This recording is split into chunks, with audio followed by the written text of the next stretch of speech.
These are the highlights of India's smartest podcast, The Ranveer Show. Welcome to TRS Clips. Make sure you hit that bell icon and don't forget to subscribe. We are talking about America. I want to just give two disclaimers here. One, I honestly love that country for its ambition and the kind of morals that it stands for.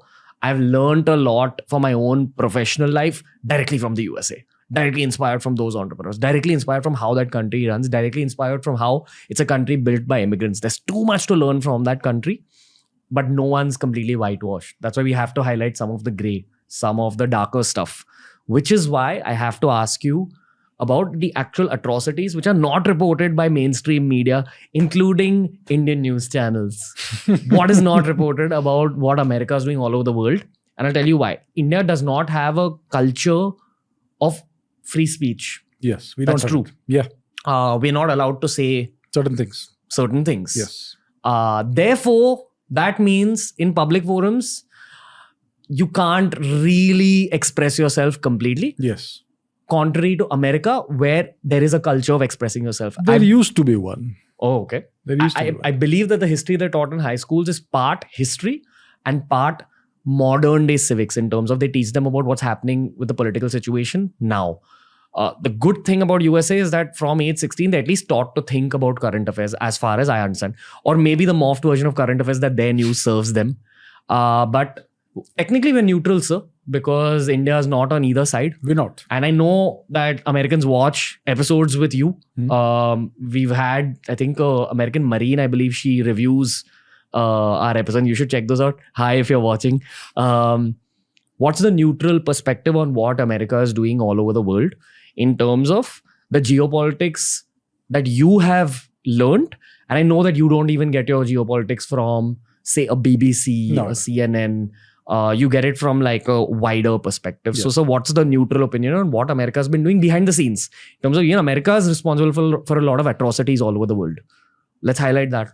Well, if you want to talk about atrocities, we can think about Dresden in World War II. There is this German city called Dresden. It was firebombed by the Americans. I don't know how many thousands of tons of bombs were dropped in one night. The entire city was burned down. Tens of thousands of people were burned alive. There was no need for that. They talk about not harming civilians. What about this? And when it comes to Japan, what was the need to drop 2 atomic bombs in a destroyed country? I think they were trying to test the effect of nuclear radiation and fallout on human beings. There was absolutely no need to do that. Then let's talk about Vietnam. The amount of mines they've dropped, the amount of bombs that dropped over there on Vietnam, the biological and chemical weapons that dropped there, Agent Orange to defoliate the forest. It causes birth defects even today in Vietnam. And the various massacres they carried out, My Lai massacre, I mean, they shot about 300-400 people to death in a village, unarmed men, women, children, that sort of thing. That is just the tip of the iceberg. So they have done all these things. The highway of death in Iraq, the Iraqi soldiers were retreating. They were not doing anything. They were not fighting, and they were all mowed down from the air. I mean, there is this whole list, this whole litany of atrocities they've done. But one could argue that they are simply trying to preserve their hegemony, their superpower status, their empire status, which is something every empire does. If you look at the Roman Empire, it was not bathed in milk. The history of the Roman Empire is full of these atrocities. Julius Caesar committed genocide in Europe, the Celtic people. Alexander was a brutal, cruel tyrant. I mean, look at the things he did. His own historians wrote about that. The number of people he crucified, the number of people he killed for no reason. In India, it is alleged, I mean, his own historians, the Greek historians, write that he did all sorts of atrocities. So the Americans are not the only empire that have done it.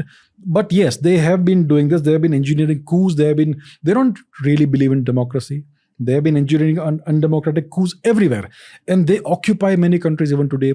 Japan, for instance, is under US military occupation since 1945. It's permanent military occupation. Japan is a country under foreign military occupation. It's not a democratic country.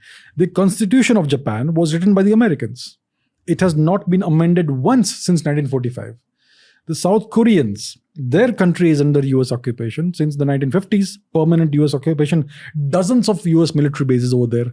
The logic, the rationale is that we are offering you protection against the evil North Koreans. And the rationale for Japan is that we are offering you protection against China.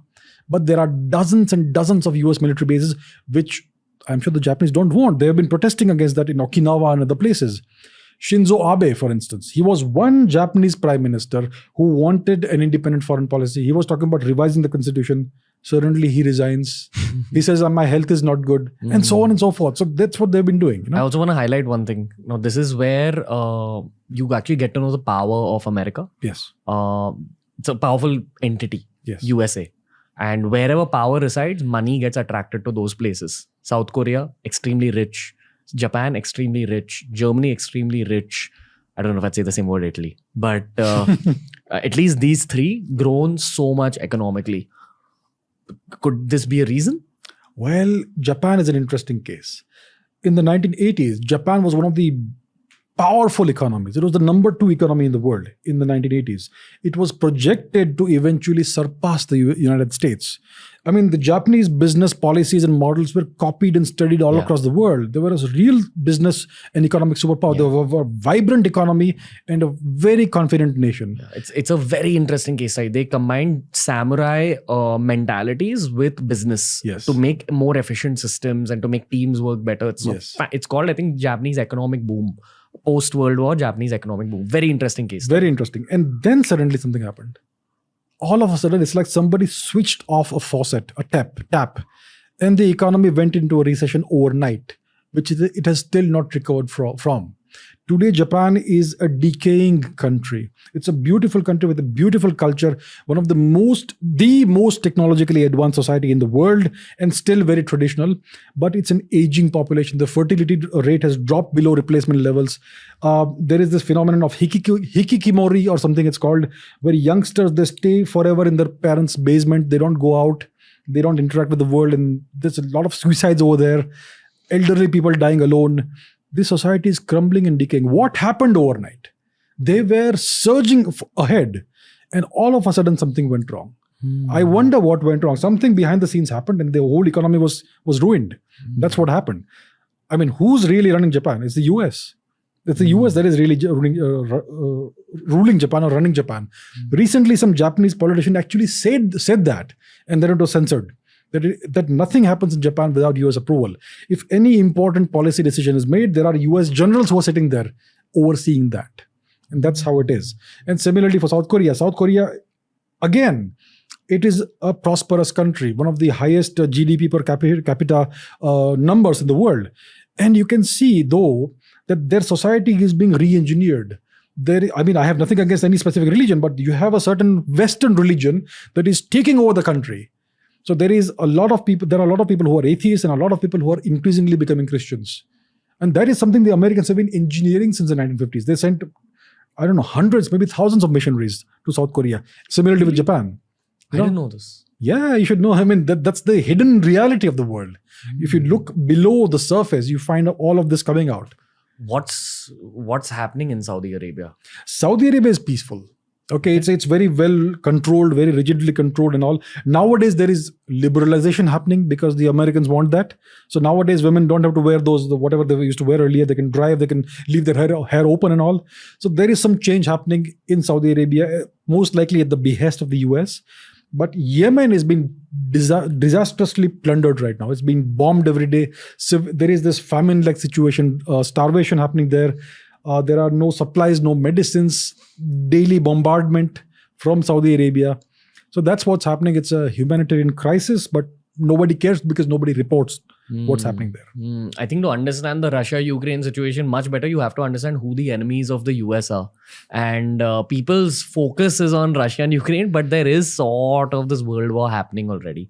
It's a Cold War 2.0, you could say, which is happening right now. Right now, it's not really hot, but the pieces are moving into position for possibly a new war.